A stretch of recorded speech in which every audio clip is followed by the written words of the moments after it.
మహాపరిశుద్ధుడా, పరిశుద్ధుడా, పరిశుద్ధుడా, ప్రేమగల తండ్రి, సర్వశక్తిమంతుడా, శతకోటి స్తోత్రములు, నమస్కారములు చెల్లిస్తూ ఉన్నాను ప్రభువా. భూమి ఆకాశముల కంటను, వెండి బంగారు నాణముల కంటను, జంటదిన ధారల కంటూ విలువైన నీ మాటలను వినడానికి నీ పాదాల దగ్గరకు వచ్చిన్నాము ప్రభువా. నీకు స్తోత్రములయ్యా. శక్తి కలిగిన దేవా నీకు స్తోత్రములు, సర్వ సంపదలు కలిగిన దేవా నీకు స్తోత్రములు, స్తోత్రములు, స్తోత్రములు. ఇదిగో నీ బ్రతుకు దినముల నీ కృపాక్షేమములే ఆపదలని నాకు సంపదలవుతి అన్నాడు దైవజనుడు. నాకేమి కుదవా నాదుడుండగా శ్రీకరుండకు శ్రేష్ఠ పాలుగుడు నా పక్షమై ఉన్నాడు కనుక నాకేమి కుదవా అని దైవజనుడు సెలవిచ్చినట్లుగా పరిశుద్ధాత్ముడా, ఇదిగో నీ మాటలు వినడానికి నీ పాదాల దగ్గరకు వచ్చాము ప్రభువా. నాయనా మాతో మాట్లాడండి ప్రభువా. మా నోటిని చూపును తలంపులు ముద్రించండి ప్రభువా. పరిశుద్ధాత్ముడా, నాయనా నీ మాటలు వినడానికి నాయన ఆత్మ చెప్పుచున్న మాట చెవి గలవాడు వినుగాకని యోహాను భక్తుడు అంటున్నాడు ప్రభువా. అయా నీ మాటలు వినగలిగి చెవులు ఆత్మను దయచేయండి, నా ఆత్మీయ చెవులు దయచేయండి ప్రభువా. నీ దాసరాలను మరుగుపరచి స్వయముగా ఘనముగా మాట్లాడమని నోటిని చూపున తలంపులు ముద్రించుకొని వినుచున్న బిడ్డలను ముద్రించుకొని నాయన సంపూర్ణ ఆత్మతో నింపి నాయన నా ప్రభువా నీ మాటల ద్వారా మమ్మల్ని అంతగానో బలపరచుమని వాక్యమైన యేసునామమున అడిగి వేడుకొని ప్రార్థిస్తున్నాం పరమ తండ్రి, ఆమేన్. మరణాత. ఇప్పుడు గట్టిగా చెప్పాలి, మరణాత. తెలివెన్నే కాలే నాన్న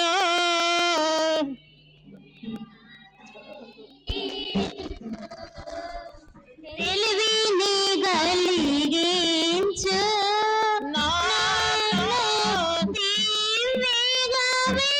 వెలిగించు నీ కలిగిన భాగ్యములన్నిటినీ నా కాంతికి చూపించు. అలాగనే ప్రియమైనటువంటి వారిలారా ఒక చిన్న మాట చెప్పి వాక్యం చెప్పి నేను అసలు ప్రసంగంలోకి వెళదాం. ప్రకటన గ్రంథం 22 అధ్యాయము, ప్రకటన గ్రంథం 22:12 వచనాలు మనం చూసుకుందాం. ఇదిగో త్వరగా వచ్చుచున్నాను, వాని వాని క్రియల చొప్పున ప్రతి వానికి ఇచ్చుటకును నేను సిద్ధపరిచిన జీతము నా యొద్ద ఉన్నది. చాలు ప్రియమైనటువంటి వారి వాని వాని క్రియల చొప్పున నేను సిద్ధపరిచిన జీతము. ప్రియమైనటువంటి వారలరా, ఈరోజు ఆరాధనకు వచ్చావు, నీకు మచ్చరేసాడు దేవదూత వచ్చంట పేర్లు రాసుకొని వెళ్ళి ఈరోజు నీకొచ్చే ఆత్మీయ కూలి, ఇది కాన్రాని కూలి, పరలోకపు కూలండి. పరలోకంలోకి వెళ్ళినాక నీ జీతం నీకు ఇస్తాడు దేవుడు. ఈ రోజు నీకు కూలి కథమా మధ్యలో రాకపోతే దేవాలయానికి కూలి ఉండదు. దేవుడు చెప్పొచ్చున్న మాటను బట్టి మనము చూస్తే వాని వాని క్రియలు చెప్పిన ఆయన ఎవరికి ఇచ్చే జీతం వారికి ఇస్తానంటున్నాడు. చాలా జాగ్రత్తగా మనం ఆలకించాలి వాక్యాన్ని వినడానికి. చెవులు మనము ఏమి నేర్చుకున్నావు, నీవు ఎంత సంపాదించావు, ఎన్ని స్థలాలు కొన్నావు, ఎన్ని ప్లాట్లు కొన్నావు, ఎంత బంగళాలు కట్టావని దేవుడు అడగడు, ఎంత బంగారం కొన్నావని దేవుడు అడగడు. ప్రియమైనటువంటి వారలారా, గ్రంథము దైవజనుడు చెప్పిన మాట, బైబిల్ గ్రంథము మరి గ్రంథము బంధము అందము అన్నాడంట. ఏమన్నాడండి దైవజనుడు? బైబిల్ గ్రంథాన్ని బంధము, మనకి బైబిల్కి మనకి బంధం ఉంది. ఈ బంధము ద్వారా మనకి ఆత్మీయ అందం ఉంది. హల్లెలూయా, హల్లెలూయా. ప్రియమైనటువంటి వారేరా, వాక్యమును మనము చదివినడలా గొప్ప ఈ రాజు, ఈ రోజు నీ రాజు నీ అందము కోరుచున్నాడు. ఏమిటి ప్రియమైనటువంటి వారల అందము? ఏ అందము కావాలి? శరీర సంబంధమైన అందము కాదు, ఆత్మ సౌందర్యము. ఈ రోజు ఈ దినము రోజు నీ సౌందర్యమును కోరువాడు అంటున్నాడు దేవుడు. కనుక మరి దేవుడి సామెతల గ్రంథంలో 31 చివరిలో మాట్లాడుతున్నాడు, అందము సౌందర్యము వ్యర్థము అంటున్నాడు. శరీర సౌందర్యము వ్యర్థము, ఆత్మ సౌందర్యము వాక్యమనే యాకోబు గారు రాశాడు. అద్దములో మనము చూసుకున్నప్పుడు మన ముఖము కనబడుతుంది, కానీ వాక్యమనే అద్దము నీ ముఖములో నీ హృదయములో ఉన్న మచ్చలు చూపిస్తుంది. వాక్యాన్ని అద్దముతో పోల్చాడు యాకోబు గారు. వాక్యం అనే అద్దములో ఉన్నటువంటి మన ఆత్మలో ఉన్న మచ్చలను మనము సరి చేసుకోవాలి ప్రియమైనటువంటి వారలారా. అందుకే దైవజనుడు అన్నాడు, గ్రంథము బంధము అందముగా సౌందర్యముగా చేసి పెండ్లి కుమార్తెగా తీసుకుని వెళ్ళి ఎక్కడ కూర్చోబెడతాడండి? ఆవరణంలోనా? ఏమ్మా, శుక్రవారం వచ్చిన వాళ్ళనాల ఆవరణంలోనా, పరిశుద్ధ స్థలములోన, అతి పరిశుద్ధ స్థలములోన? అతి పరిశుద్ధ స్థలము ఆవరణమైతే హాలు, పరిశుద్ధ స్థలమైతే బలిపీఠము. అతి పరిశుద్ధ స్థలము శిలువ ప్రదేశములు. అది అతి పరిశుద్ధ స్థలముగా 3 భాగములుగా మనం ఇక్కడ చూస్తూ ఉన్నాము. ఈ అందము కలిగిన ఈ పెండ్లి కుమార్తెను ఎక్కడ కూర్చొని సింహాసనం మీద కూర్చొండబెట్టుకుంటాడు. హల్లెలూయా. ప్రియమైనటువంటి వారలారా, దేవుడు చెప్పొచ్చును మనము చాలా నేర్చుకోవలసినవి ఉన్నవి. ఏమిటి మనము నేర్చుకోవలసిన విధము? ప్రియమైనటువంటి వారలారా, నువ్వు దేవునికి భయపడుతున్నావా లేదా? ఏమ్మా, దేవునికి నువ్వు భయపడుతున్నావా లేదా అని అడుగుతున్నాడు. ఈ 2026లో మరి మనం దేనికి భయపడుతున్నాం? ఈ లోకములో ఉన్న దయ్యాలకు భయపడిపోతారు, మనుషులకు భయపడతారు, శ్రమలకు భయపడతారు, శోధనలకు భయపడతారు. ప్రియమైనటువంటి వారు రోగాలకు భయపడతారు, జ్వరాలకు భయపడతారు. ఆ చిన్న జలుబు చేస్తే అమ్మో కరోనా ఏమని భయపడతారు. ఇన్నిటికి భయపడుతున్న నీవు దేవునికి భయపడుతున్నావా? నీ భర్తకు భయపడుతున్న నీవు సమయానికి అన్నము కూర వండకపోతే నా భర్త నన్ను కోప్పడతాడు, సీరియస్ అవుతాడు, కొంచెం కోపిష్టోడైతే చెయ్యి లేపుతాడు. కాబట్టి భర్తకు భయపడుతున్నావు, పరలోకపు భర్తకు భయపడుతున్నావా? నిన్ను సృష్టించిన వాడు నీకు భర్త అయ్యున్నాడు. బైబిల్ గ్రంథము చెప్పుచున్నది, ప్రియమైనటువంటి వారలారా, నిన్ను సృష్టించిన వాడు నీకు భర్త. దేనికి భర్త? శరీర సంబంధమైన భర్త కాదు, ఆత్మకు భర్త.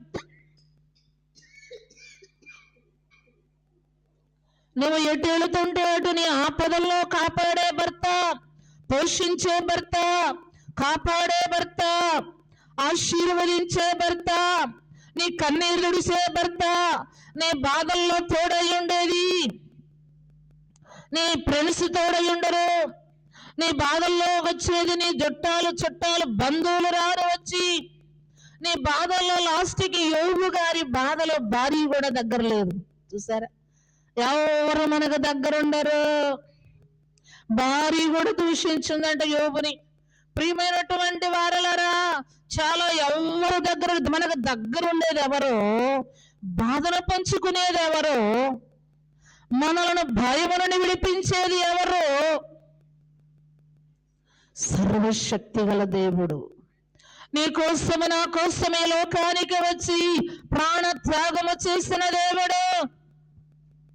ఆపదలో నువ్వు వాడుకుంటున్నావా యేసయ్యని? బాధల్లోనే మాత్రమే యేసయ్య అంటున్నావా? బాధ తీరిపోయినాక పోవడం ఎవరో నాకు తెలీదు అన్నట్టుగా నెట్టేస్తున్నావా? అందుకనే భక్తుడు పాట రాశాడు, ఎందాక యేసుని నీవు ఎరుగనందువు, ఎందాక యేసుని. ప్రియమైనటువంటి వారలారా, చాలా జాగ్రత్తగా మనము ఎందాకనో యేసునితో చెలగాటమా, సందేహమేలా సంశయమదేలా అనే కీర్తనలో మనం ఎన్నో మర్మాలు దానిలో ఉన్నాయి. ప్రేమైనటువంటి వాళ్ళారా, దేవుడు చెప్పొచ్చిన విధముగా మొదటిగా మనము చూడాల్సిన మాట, నువ్వు దేవునికి భయపడుతున్నావా? ఎవరు భయపడ్డారు దేవునికి? అబ్రహాము గారు భయపడ్డాడు దేవునికి. ఆదికాండ గ్రంథము ద్వితీయోపదేశ కాండం, మొదటిగా ద్వితీయోపదేశ కాండము చూద్దాం. 13వ అధ్యాయము, ద్వితీయోపదేశ కాండము 13వ అధ్యాయము 4వ వచనం. నీ దేవుడైన యెహోవాకు లోబడి ఆయనకి భయపడి ఆయన ఆజ్ఞలు అనుసరించి ఆయన మాట విని ఆయనను సేవించి ఆయనను హత్తుకుని ఉండవలెను. చూసారా ప్రియమైనటువంటి వాళ్ళరా, ఎవరిని హత్తుకోవాలి ఈ రోజుల్లో? మనుషులను హత్తుకున్న ప్రయోజనమే లేదు. కీర్తనాకారుడు అంటున్నాడు, మనుషుల నమ్మడి కంటేనో రాజుల నమ్మడికి అధికారుల నమ్మడి కంటే యెహోవాను ఆశ్రయించుట నీకు మేలు. కీర్తన గ్రంథములో ఉన్నది.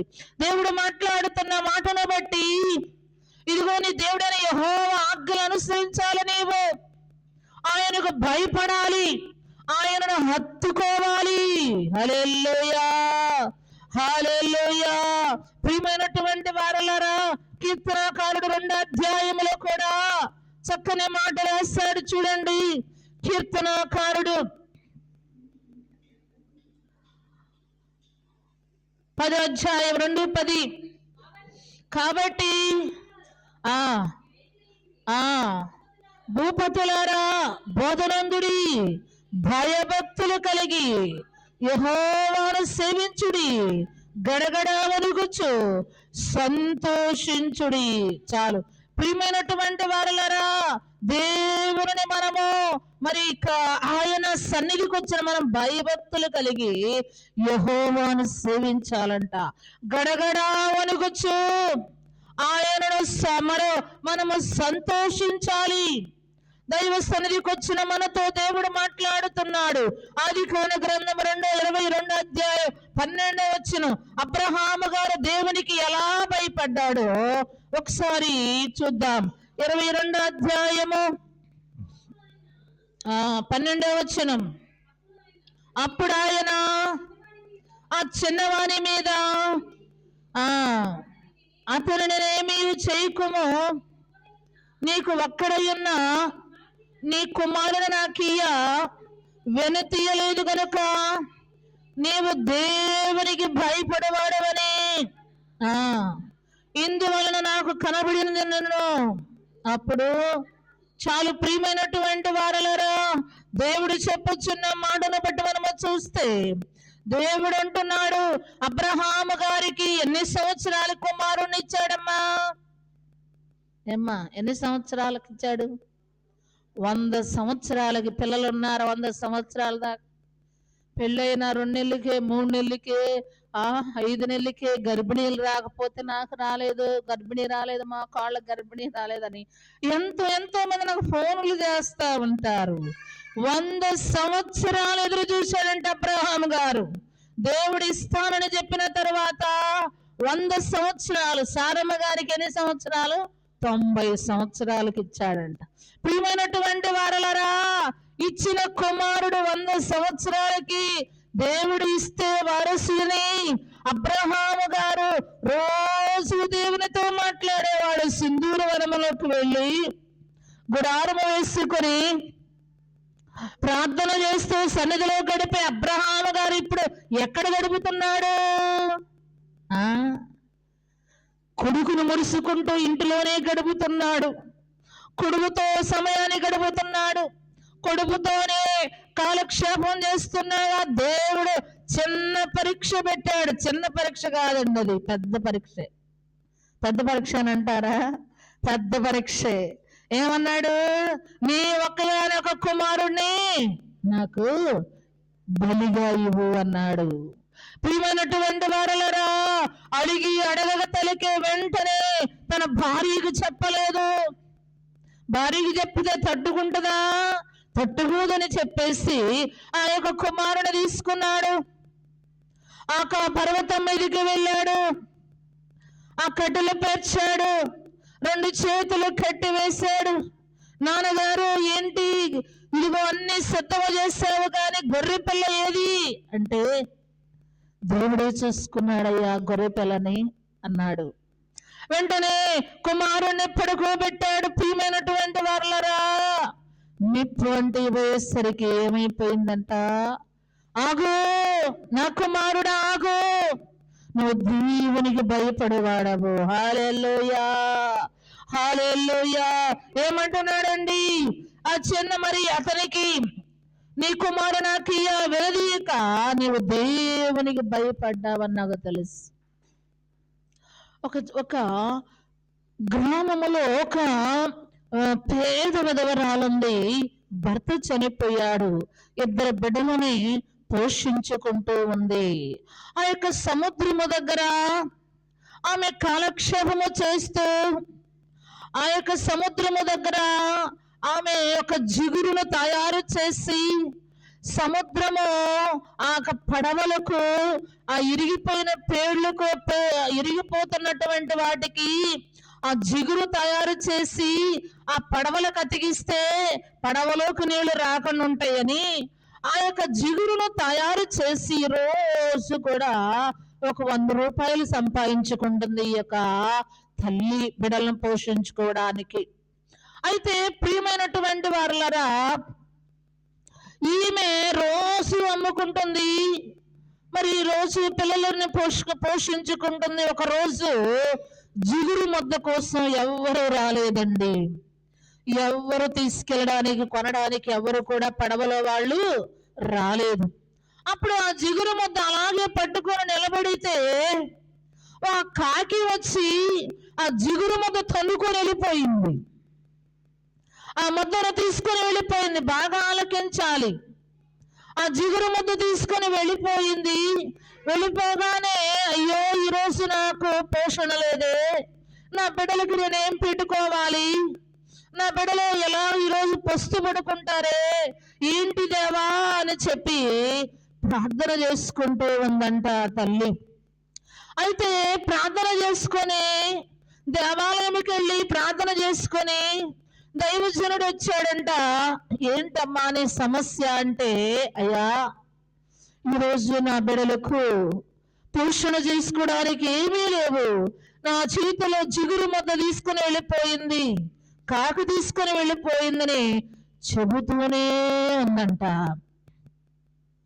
ఒక పడవ, ఆ పడవలో ప్రయాణము చేయవారు పడవ నిండా నీళ్ళు వచ్చేసినాయి అంటండి.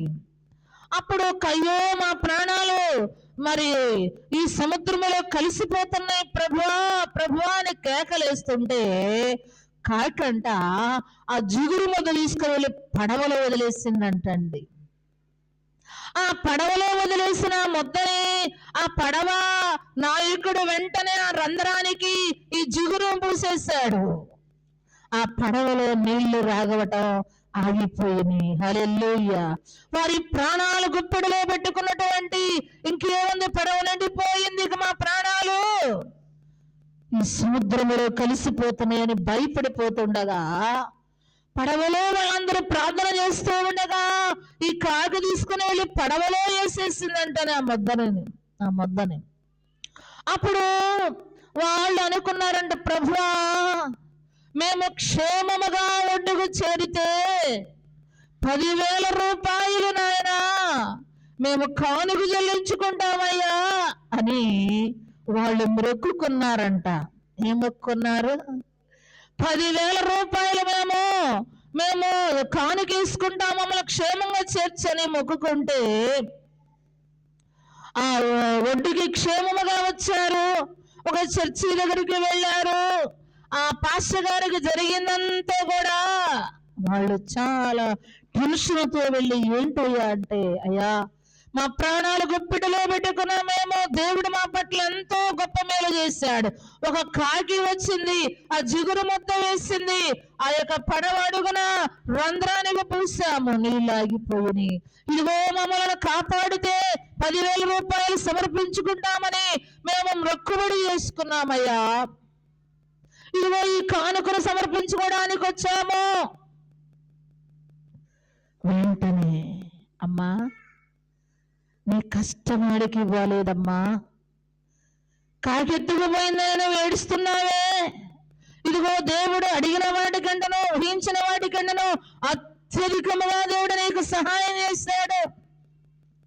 ఈ సొమ్ము నీదే. 100 రూపాయలు పోయిన బాధపడను నీవు, యేసయ్య నీకు 10,000 రూపాయలు ఇచ్చాడు.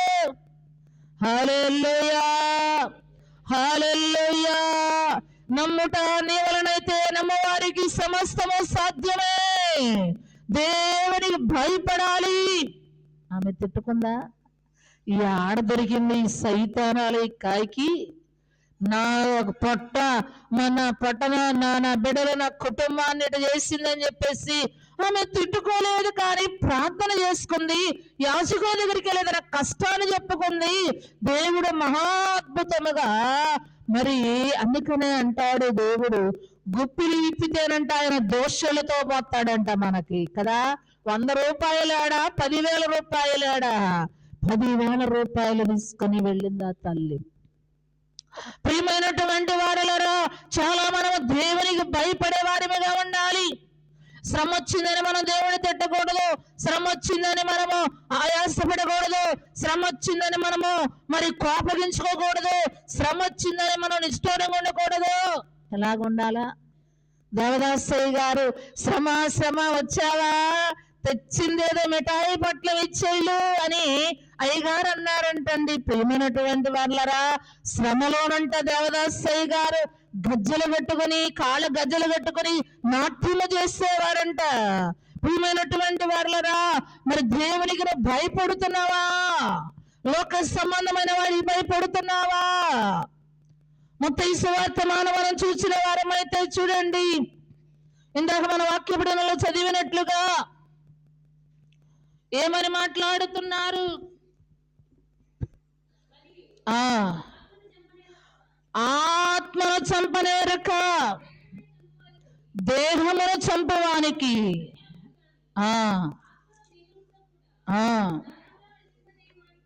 చూసారా, మిక్కిలి భయపడాలి. ఏమంటున్నాడు? ఆత్మను చంపనేరక దేహమునే చంపువారికి భయపడుతున్న అసలు. ఒక భర్త అంట భార్యని చాలా హింసిస్తాడంట. ఆదివారం వస్తే చర్చికి వెళ్ళడానికి ఇల్లేదని ఏం కొట్టినా కొడతాడంట. కొట్టి కొట్టి వెళ్ళంత గాయాలే. అయినా భర్తను నిద్రపుచ్చి చర్చికి వెళ్ళిపోయిందంట. వచ్చినాక మళ్ళీ కొట్టలే, వెళ్ళంత గాయాలే. చూసారా, మన ఏమ్మా అంత అవసరమా? దేవుడికి అంత చెడు తన్నులు తినకపోతే ఏమైంది? అంత చెడు తనులు తింటున్నా, గుడికి వెళ్ళకపోతే ఏమైందండి? అంత నీ పోటమ్మ నా పోటమ్మ.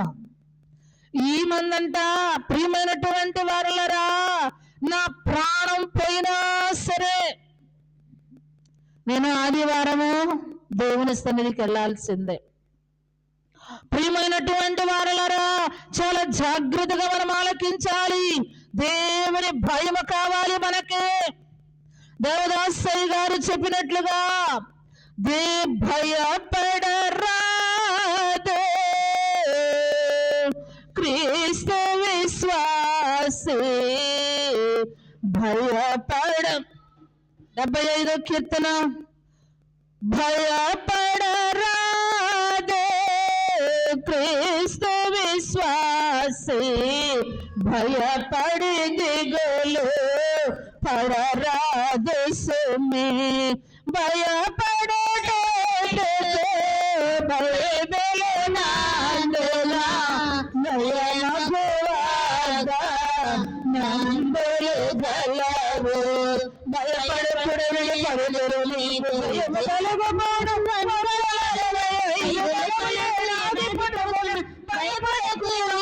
భయపడకు నిందులా, భయపడరాదే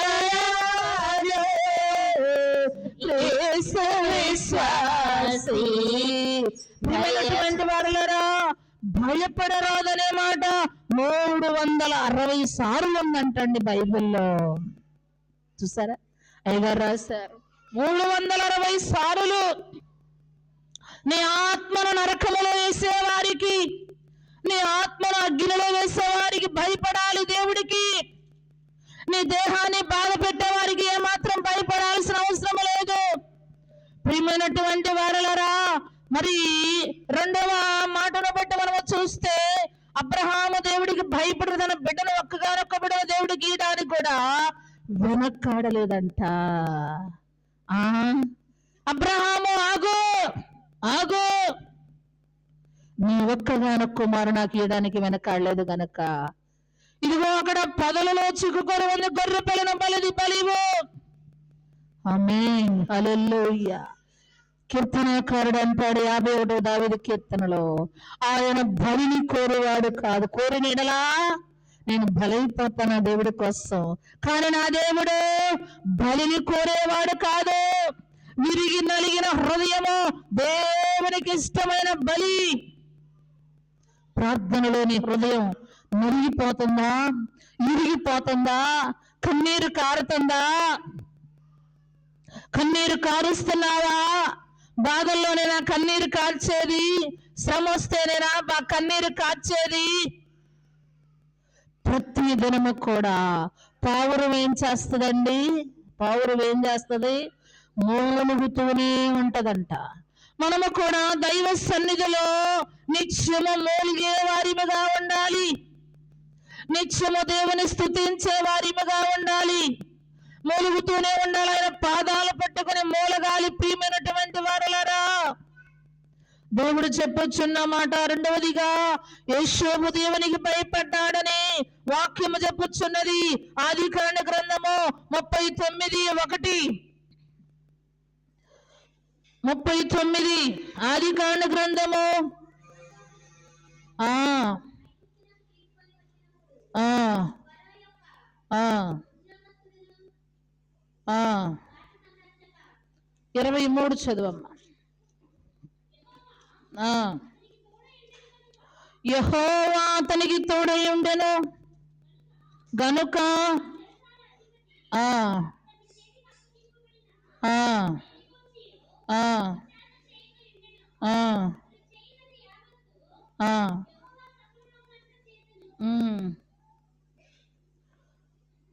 చూసారా ప్రియమైనటువంటి వారలారా, దేనికి భయపడుతున్నాడు యోషోబు గారు? దేనికి భయపడ్డాడు అని మనము చూస్తే, ఈ యొక్క పోతీఫర్ భార్య యోషోబు మీద చూడండి, అతడు తనకు కలిగినదంతా యోషోబు తన చేతికి అప్పగించిన ఆహారము తినుడు తప్ప తనకి ఏమి ఉన్నదో ఏమీ తెలియదు. విచారించువాడు కాడు. యోషోబు రూపవంతుడును సుందరుడై ఉన్నాడు.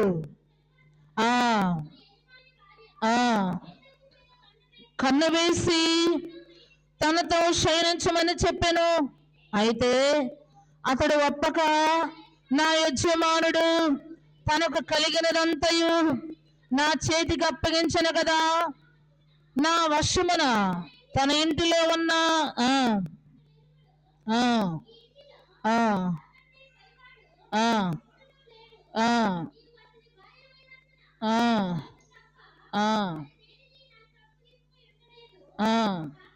కాబట్టి నేనెట్లు ఎంత ఘోరమైన దుష్కార్యము చేసి దేవునికి విరోధముగా పాపము కట్టుకుందనని తన యజమాని భార్యతో నేను.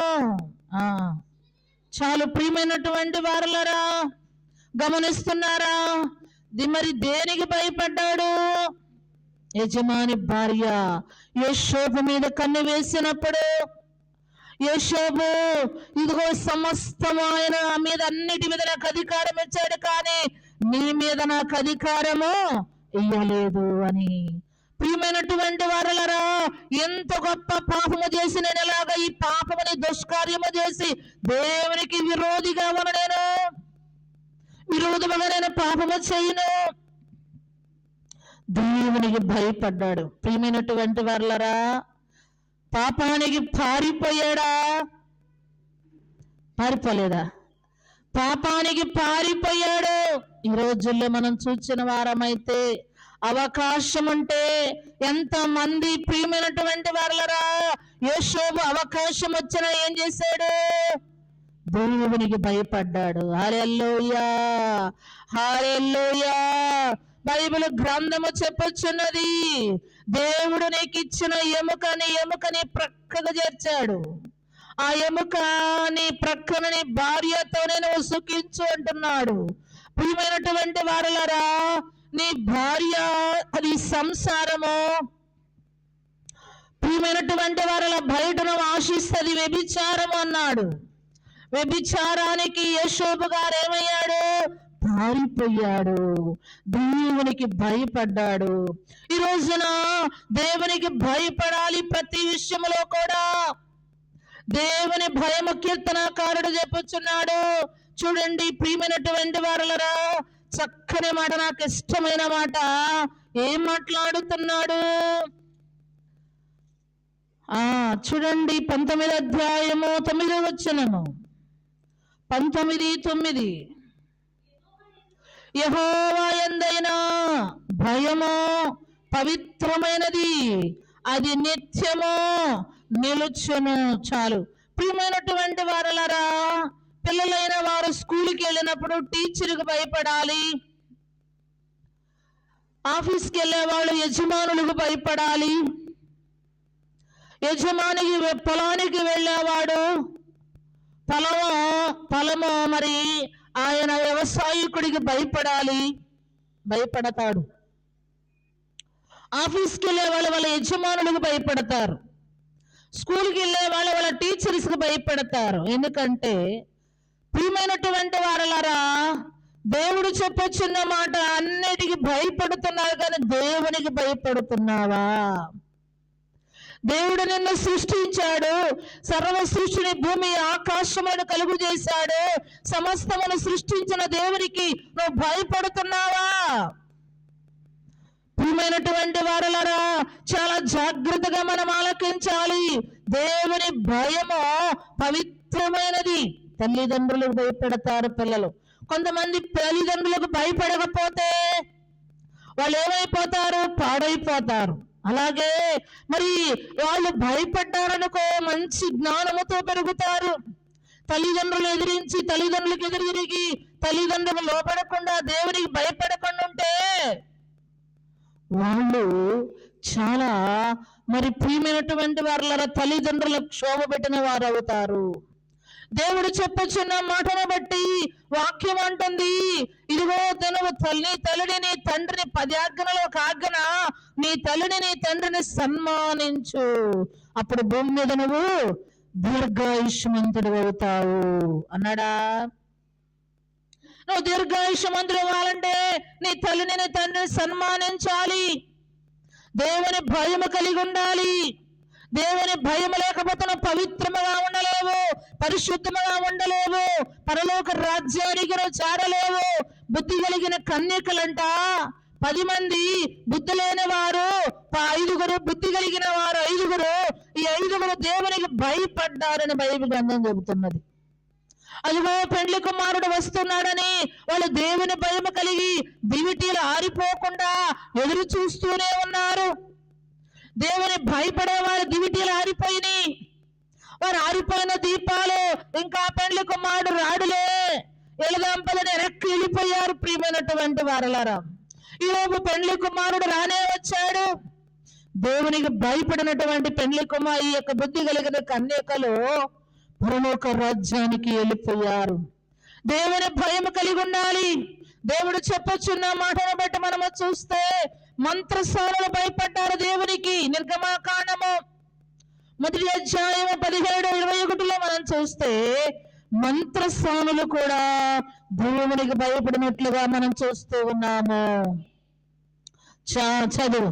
ప్రియమైనటువంటి వారులరా, వారు ఆ యొక్క బిడ్డలు పుట్టిన వెంటనే చంపేయండని ఆజ్ఞ వచ్చినప్పుడు వారు దేవుని నమ్మిన వారు దేవునికి భయపడ్డారు కనుక, అయ్యా ఇదిగో ప్రభు, ఇదిగో 5 స్త్రీల కంటే వీళ్ళు మహాచురుకైన హెబ్రీ స్త్రీలు మహాచురుకైన వారు, మేము కానుపుల బిడ్డల మీదకి వెళ్ళక ముందే వారు ప్రసవించారయ్యా.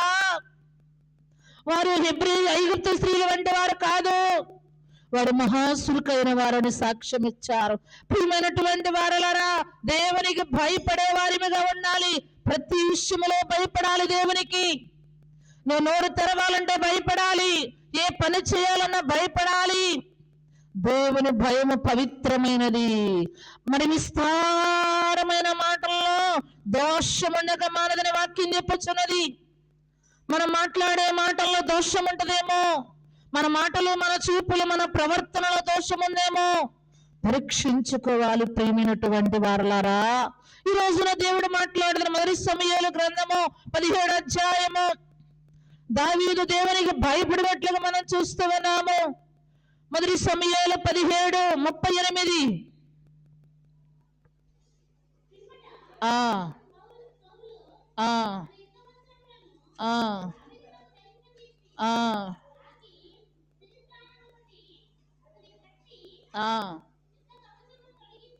ఆ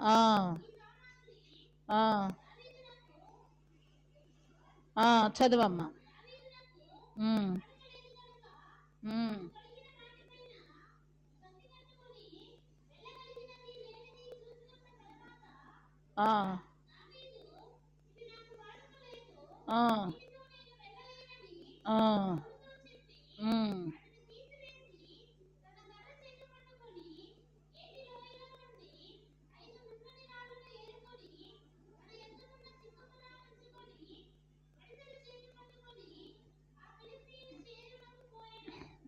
చాలు. ప్రియమైనటువంటి వారలారా, దేవుడు చెప్పుచున్న మాటను బట్టి సౌలు భయపడిపోయాడు.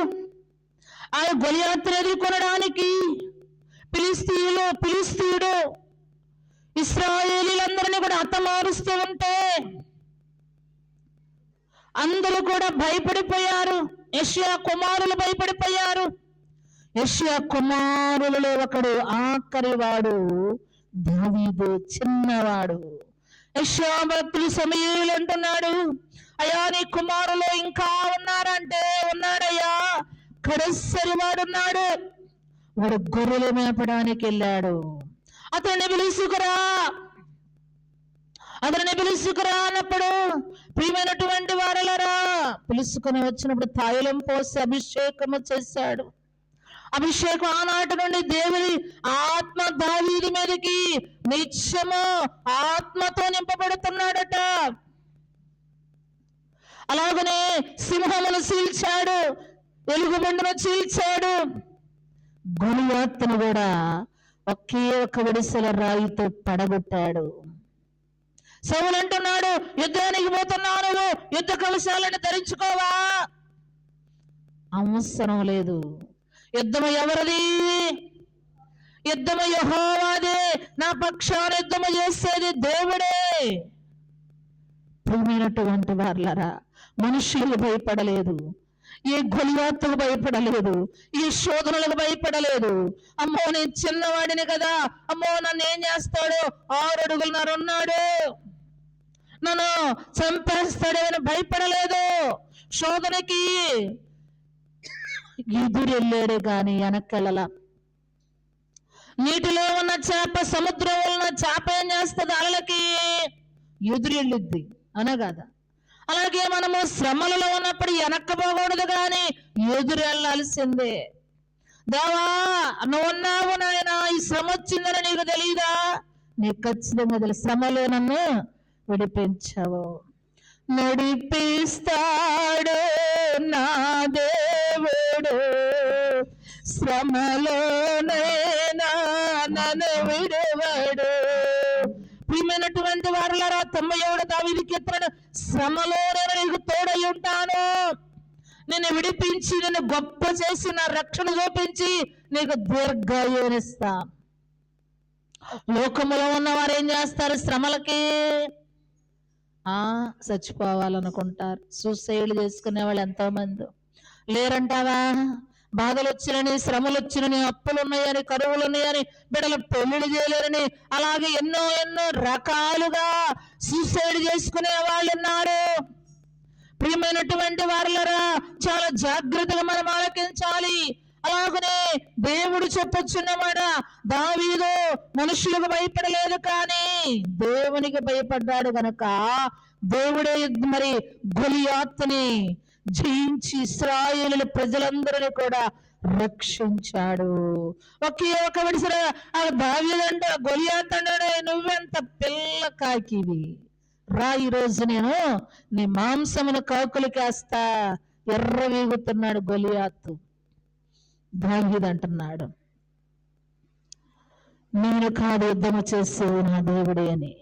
ఈ రోజున శ్రమలో దేవుడు నీ పక్షాన యుద్ధము చేయడానికి సిద్ధముగా ఉన్నాడు. ప్రియమైనటువంటి వారలరా, యోబు దేవునికి భయపడ్డాడు. యోబు గ్రంథం మొదటి అధ్యాయం 22 వచనములో యోబు దేవునికి భయపడ్డాడు. ఆయన శ్రమలో దేవుని దూషించలేదు. ప్రియమైనటువంటి వారలారా, ఆయన నోటి మాటతోనైనా ఒక్క మాట అయినను కూడా దేవుని దూషించలేదట. దేవుడు నాకు దేవుడిచ్చాడు, దేవుడు తీసుకున్నాడు అని చెప్పి దేవుని స్తుతించాడే కానీ దేవుని దూషించలేదు. దేవునికి భయపడినట్లుగా మనం చూస్తూ ఉన్నాము.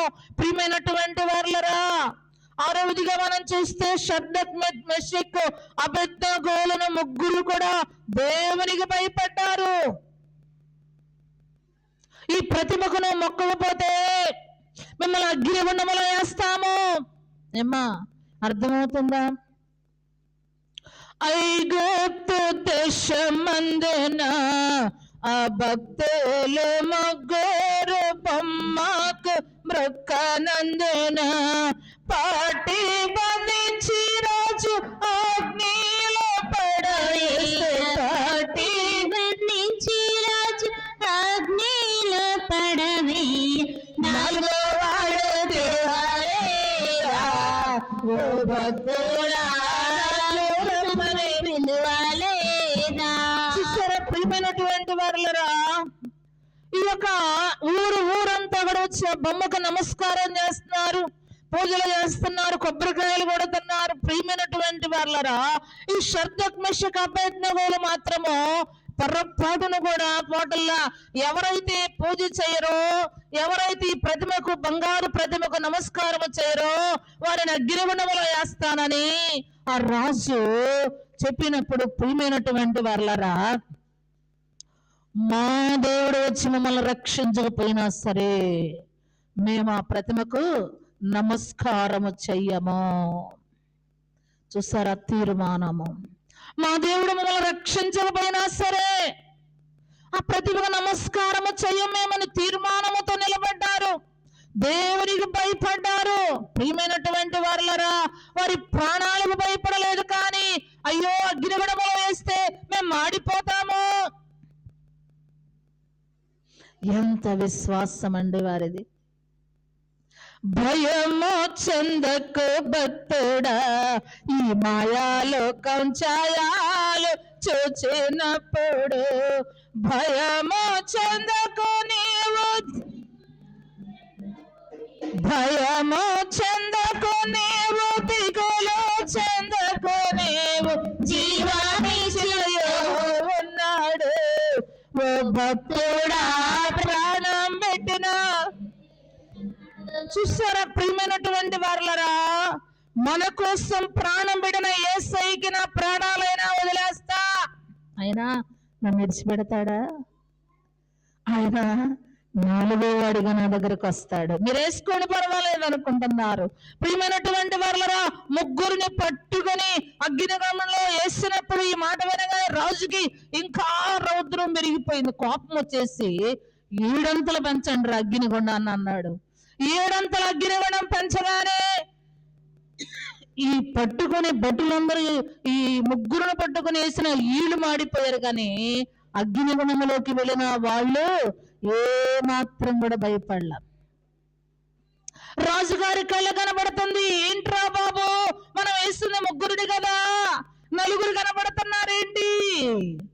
వారు దేవతల దేవుడి రూపంలో ఉన్నారు అని చెప్పి వెంటనే వాళ్ళ ముగ్గురిని బయటకు పిలిచినప్పుడు చూస్తే వాళ్ళ వెంట్రుకైన కాలినేమో చూశారంట, వాళ్ళ వస్త్రాలైన కాలినేమో చూసి ఎక్కడ కూడా ఎంత కూడా వారికి కాలినట్టుగా లేదు. అప్పుడు ఆ రాజు సాటింపేస్తాడు, ఈ షద్రక్ మెషక్ అబేద్నెగోల దేవుడే గొప్ప దేవుడు. హల్లెలూయా. ఈ రోజు నేను దేవునికి భయపడితే నీ దేవుడు నన్ను గొప్ప చేస్తున్నట్లు, ఈ రోజున దేవుని మీద నమ్మకం విశ్వాసం ఉంచితే శ్రమకు భయపడమాకు. ఈ షద్రక్ మెషక్ అబేద్నెగోలు శ్రమకు భయపడలేదు, శ్రమకు ఎదురెళ్ళాడు. ఏమన్నారు? మా దేవుడు మమ్మల్ని కాపాడకపోయినా సరే మేము ఆ ప్రతిమకు నమస్కారం చేయము. ప్రియమైనటువంటి వారులరా, దేవుడు చెప్పొచ్చున్న మాటను బట్టి లాస్ట్ ఫైనల్ 7వదిగా దానియేలు దేవునికి భయపడ్డాడు. దానియేలు గారు కూడా దేవునికి భయపడ్డాడు. ఆ రాజు గారు ఆ యొక్క ప్రియమైనటువంటి ఎవరు ప్రార్థన చేయడానికి వీల్లేదు, ప్రార్థన చేసిన వారిని సింహాల బోనుల్లో వేస్తా అన్నప్పుడు ప్రియమైనటువంటి వాళ్ళరా అందరూ ప్రార్థన చేయడం ఆపేశారు, మానేశారు. దానియేలు గారంట, దానియేలు గ్రంథము 6వ అధ్యాయం 13వ వచనం రాసుకోండి, ఇంటికి వెళ్ళి చదువుకునే సమయం లేదు. దానియేలు గ్రంథం 3:16 షద్రక్ మెషక్ అబేద్నెగోలు అండర్లైన్ చేసుకోండి, చాలా ఇంపార్టెంట్. బైబిల్ తిరిగేసినప్పుడు మన కళ్ళకు కనబడుతున్నప్పుడు మన విశ్వాసం పెరుగుద్ది. రాసుకోండి, నోట్స్ రాసుకోండి. దైవజనుడు దేవదాసయ్య గారు నోట్స్ రాయాలన్నారు. నోట్స్ ఉండాలి మనకి. ప్రియమైనటువంటి వారులరా, పాటల బుక్ ఉండాలి, నోట్స్ ఉండాలి, క్రమాల బుక్కులు ఉండాలి ఖచ్చితంగా నీ బ్యాగులో. దేవుడు చెప్పొచ్చున్న మాటను బట్టి దానియేలు గ్రంథం 6:13లో మరి దానియేలు గారంట ప్రార్థన చేయటం మానలేదు, అందరూ మానేశారు. కిటికీలు తెరుచుకొని యెరూషలేము తట్టు చేతులెత్తి ప్రార్థన చేస్తుంటే దానియేలు మీద కుట్రతో ఉన్న వాళ్ళు రాజుగారికి శివనేశారు. వెంటనే పట్టుకురండి దానియేలుని. ఏమయ్యా దానియేలు, నీకేమాత్రం గౌరవం లేదా నా మాట మీద? ప్రార్థనలు చేయొద్దని ఎందుకు చేస్తున్నావు అని అడుగుతున్నాడు రాజుగారు. అయ్యో, దానియేలు అంటే చాలా ఇష్టం రాజుగారికి. నమ్మకమైన వాడు, యథార్థవంతుడు, చాలా యథార్థంగా పనిచేస్తాడు. ఈ దానియేలు అంటే నాకు చాలా ఇష్టమే. అయ్యో, సింహాల బోనుల్లోకి వెళ్ళిపోతున్నాడే. నేను జారీ చేసిన చట్టం మరి ఎవరికైనా ఒకటే కదా అనుకుని దానియేలు విడిపించాలని ఎంతో ప్రయత్నం చేసినంట కానీ తప్పలేదు. ఆ దానియేలు సింహాల బోనులో వేసేసాడు. ప్రియమైనటువంటి వారులరా, రాత్రంతా కూడా మరి రాజుగారు భోజనం మానేశాడు. నాట్యం చేసేవాడంట, నాట్యాన్ని మానేశాడు. చాలా విచారంతో కూర్చున్నాడు దానియేలు రాజుగారు. ఎందుకు? ఎంతో నమ్మకముగా పని చేసేవాడు, ఎంతో యథార్థవంతుడు, నేను సింహాల బోనులు వేసానని ఎంతో మరి దిగులుతో కూర్చున్నప్పుడు తెల్లవారుజామునే లేదు దానియేలు ఖచ్చితంగా బ్రతికే ఉంటాడు, సింహాలు తినవు. ఎందుకంటే దానియేలు యథార్థవంతుడు అనుకున్నాడు. దానియేలు దేవుడు రక్షించాడు అనుకోలేదు. ప్రియమైనటువంటి వారలారా, తెల్లవారుజామునే వచ్చి దానియేలు అని పిలుస్తున్నాడంటండి. అప్పుడు రాజు చిరకాలం జీవించనుగాక అన్నాడంట. అమ్మో, ఈ దానియేలు సింహాలు తినేలేదా? నర్మాంసం చూడగానే సింహాలు మామూలుగా పీకు ఎముక కూడా పొడులు చేసి ఆడబెడతాయే. దానియేలు అనగానే వెంటనే తాళాలు తీసి బోను తాళాలు తీస్తే అంతే హత్తుకొని ఏడుస్తున్నాడు రాజుగారు. ప్రియమైనటువంటి వారులారా, చూడండి, విశ్వాసము, దేవుని భయము పవిత్రమైనది. దావీదు గారు ఏమన్నారండి? దేవుని భయము పవిత్రమైనది. లేకపోతే సైతాను తాండవాడిది. రేపు ఏసై పవిత్రంగా ఉండకపోతే సైతాను సాక్ష్యం ఇచ్చిద్దంట. ఆయన సంగతి నాకు తెలుసులే, ఆమె సంగతి నాకు తెలుసులే, నువ్వు వదిలి చేసయ్యా. ఆమె నా రూట్ లో ఉన్నావా, ఈయన నా రూట్ లో ఉన్నవాళ్ళు ఏదో వస్తున్నారు, గుడికి పోతున్నారు, వాళ్ళంతా నా రూట్ లో ఉన్నారు అని సాక్ష్యం ఫిర్యాదు చేసిద్దంటే ఏసైకి. చాలా జాగ్రత్తగా ఉండాలి ప్రియమైనటువంటి వాళ్ళరా. దానియేలులో ఎవరు కనపడ్డారండి? దేవుడు కనపడ్డాడు కనుక దానియేలు సింహాలంట దానియేలు గారికి నమస్కారము చేసిని. హల్లెలూయా. ప్రియమైనటువంటి వారలరా, దేవుడు చెప్పొచ్చున్న మాటను బట్టి ఎన్ని చెప్పుకున్నాం. అబ్రహాము గారు దేవునికి భయపడ్డాడు. ఒకటి, యోషోబు గారు దేవునికి భయపడ్డాడు. మంత్రస్థానులు దేవునికి భయపడ్డారు. దావీదు గారు దేవునికి భయపడ్డాడు. యోబు గారు దేవుడికి భయపడ్డాడు. షద్రక్ మెషక్ అబేద్నెగోలు దేవునికి భయపడ్డారు. దానియేలు గారు దేవునికి భయపడ్డాడు. ఈ రోజున నీవు భయపడవా? దేవునికి భయపడి వారు గొప్ప గొప్ప కార్యాలు చేశారు. దానియేలును సింహపు బోనులో కాపాడినది నీవే కదా, నీవే కదా, నీవే కదా. హల్లెలూయా, హల్లెలూయా, హల్లెలూయా, హల్లెలూయా, హల్లెలూయా, హల్లెలూయా. ప్రియమైనటువంటి వారులారా, దైవజనుడు రాకడ ప్రాంతంలో రాశారు. ఒక గ్రామంలో చాలా కలహం ఉన్నవి. ఒకరు జరమగాన కుమార్తెను చూసి ఒక కలహం యొక్క భయంకరమైన స్థితిని విని ఆ కలహంలో తన కుమార్తె అక్కడ ఉండకూడదు అపాయమే తలంచి తన ఇంటికి కుమార్తెను తీసుకొని పోయాను.